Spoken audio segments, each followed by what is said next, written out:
to Loving the Planets for the week of June 25th, 2018. I'm Armand Diaz in New York. And I'm Margaret Gray in Dublin, Ireland. So, Margaret, this week, looking at it, we start off with Venus square Jupiter. Now, Venus is in Leo, where she's sort of fun-loving, romantic, have a good time type of thing.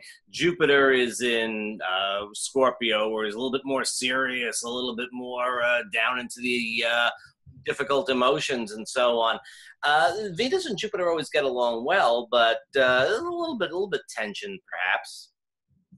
Yeah, I was thinking about this and I was thinking it could either be fun and frolics because Jupiter kind of enlarges things and it could be that Venus in Leo playfulness, or it could be, as you say, some tension there because Jupiter in Scorpio is not its usual self. It really wants us to go into some depth to find out really what things mean to us. And in this case, it's really about relationships.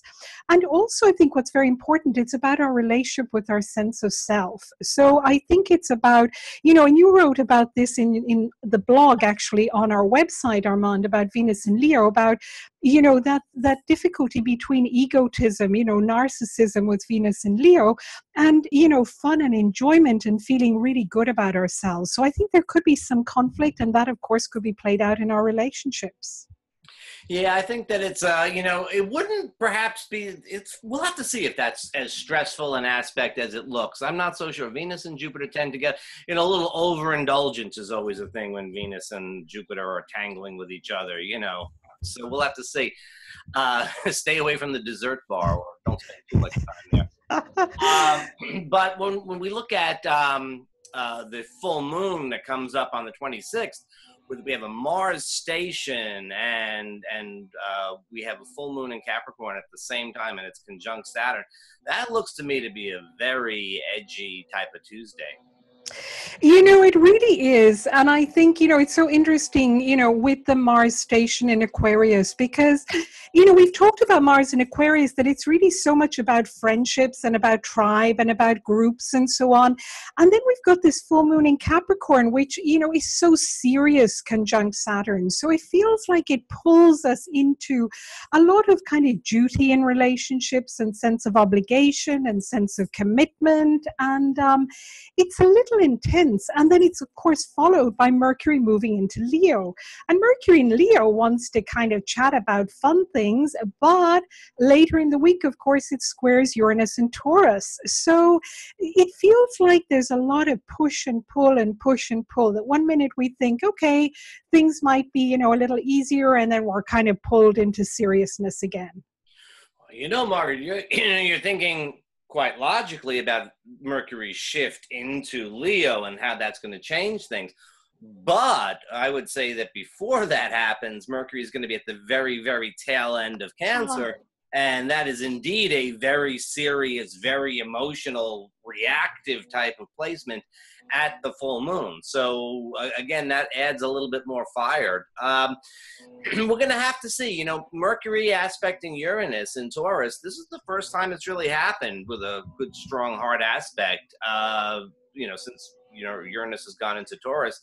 And we'll be seeing it over the next 7 years, but we're not quite sure how that's going to play out. I would think Mercury in Leo, where Uranus in Taurus, there could be some really good ideas, but it's a pretty volatile, I think, fast communication, speak first and think later type of thing.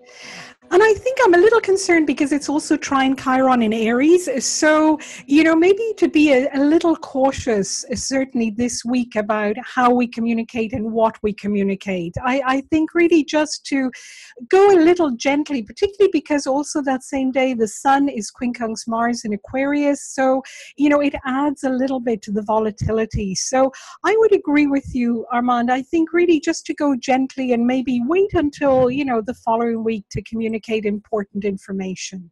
Last week was a great time to communicate information when Mercury was making easy aspects. We had a grand trine in water, and then Pluto came opposite and said, okay, well, now that's nice, but what's the story? What wasn't ironed out last week is very likely going to kind of explode. And I'll remind everybody, it is the full moon, and at the full moon, we're emotionally reactive, not necessarily thinking straight. it's not the best possible time for it's not the best possible time for serious thinking because we're too emotional. And this full moon at the early degrees of cardinal signs, Cancer, Capricorn, but Aries, Libra implied. And then we have Mars stationing in Aquarius, that's sort of early degrees of fixed signs. I don't know who's getting out of this okay. I don't know who's ducking it. It's definitely a little tense time.